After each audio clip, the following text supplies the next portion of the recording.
BSc agriculture third semester statistics math one liner question number 1।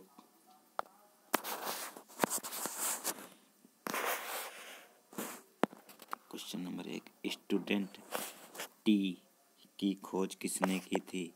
तो WS गोसेट ने की थी।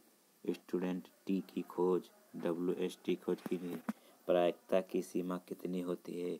तो 0 से कम होती है। प्रायिकता की सीमा 0 से कम होती है। Question number next, chi square test सर्वप्रथम किसने प्रयोग किया था? तो कार्ल पियर्सन ने 1990 में प्रयोग किया था chi square test. Question number next, असंभव घटना की प्रायिकता कितनी होती है? तो वह 0 होती है असंभव घटना की प्रायिकता। क्वेश्चन नंबर नेक्स्ट, यदि PB बराबर 0 हो तो कामा P/AB कितना होगा? अपरिभाषित होगा।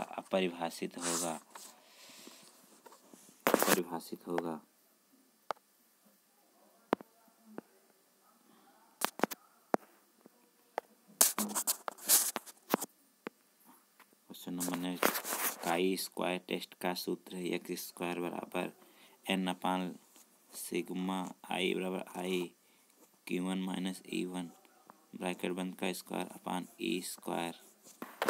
ये वाला होगा। स्टूडेंट टी टेस्ट कब सामने आया? तो यह 1908 में स्टूडेंट आया 1908 में।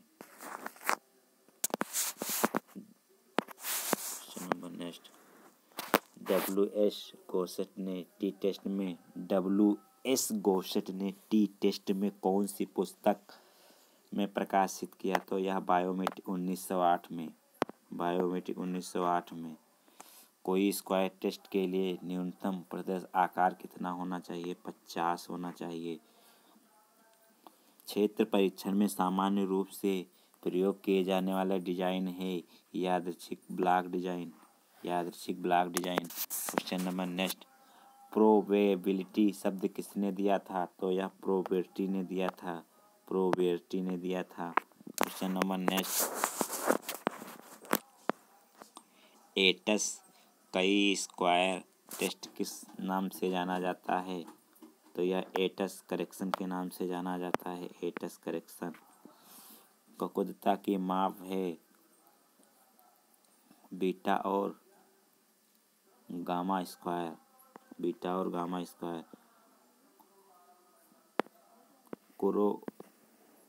कुरोटोसिस शब्द किसने दिया? तो कार्ल पियर्सन ने 1906 में। प्रायिकता का विज्ञान है निर्णय। सहसंबंध गुणांक की सीमा है -0 से +1 सहसंबंध गुणांक की। और यही अगर बुझे बहुगुणी सहसंबंध गुणांक का विस्तार का मान, तो यह 0 से +1 होगा। 0 से +1 होगा, ये माइनस नहीं होगा। यदि बूझे बहुगुणी टी टेस्ट प्रयोग करने के लिए कितना प्रतिशत आकार होना चाहिए? तो यह 30 से कम होना चाहिए। मानक त्रुटि ज्ञात करने के लिए सूत्र है मानक विचलन बराबर अपान √n। संचयी बारंबारता को किस और नाम से जाना जाता है? तो त्वरण के नाम से जाना जाता है। क्वेश्चन नंबर 20, केंद्रीय प्रवृत्ति की मापों में कौन सा माप सर्वाधिक प्रयोग की जाती है? तो यह समांतर माध्य केंद्रीय मापों में सर्वाधिक प्रयोग की जाती है। यदि माध्य माध्यिका व बहुलक समान हो तो शुकनेस कितना होगा? 0 होगा। क्वेश्चन नंबर नेक्स्ट, वर्गों एवं बारंबारताओं के क्रमबद्ध विन्यास को क्या कहते हैं? बारंबारता बंटन कहते हैं। क्वेश्चन नंबर नेक्स्ट, समष्टि से उन चुने हुए व्यक्तियों के समूह को क्या कहते हैं जिनके द्वारा हमको यथोचित विश्वसनीयता तथा यथेष्टता स्थिरता के लिए समष्टि की सूचनाएं प्राप्त होने की आशा होती है तो उसे प्रतिदर्श कहते हैं। एनोवा की तकनीकी किसने विकसित की थी? आर.एस. फिशर ने एनोवा की तकनीकी विकसित की थी। क्वेश्चन नंबर 25, आंकड़े प्रतिदर्श के लिए माध्य क्या कहलाता है? तो औसत कहलाता है। औसत एवरेज कहलाता है। एवरेज। प्रसरण गुणांक का सूत्र है मानक विचलन बटे माध्य गुणे 100। मानक विचलन माध्य गुणे 100 विचरण गुणांक का सूत्र है।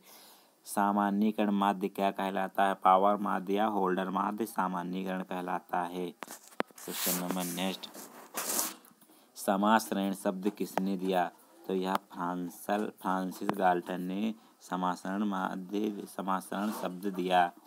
जीवित सांख्यिकी के पिता हैं कैप्टन जॉन ग्रांट। जीवित सांख्यिकी के पिता। आयत चित्र किसने उत्पन्न किया? कार्ल पीयरसन ने 1895 में। आयत चित्र शब्द किस भाषा के शब्द से लिया गया है? तो यह ग्रीक अक्षर के हिस्टोस से शब्द लिया गया है। गणितीय प्रायिकता किसने परिभाषित की थी? वान माइसेज ने। समासरण विसरण किसके लिए सबसे प्रयोग होता? भविष्यवाणी हेतु। क्वेश्चन नंबर 34, यदि घटना ए और बी स्वतंत्र हैं तो संयुक्त प्रायिकता क्या होगी? पी ब्रैकेट बंद ए पी और बी बराबर पी ए और बी बराबर पी गुणे पी बी।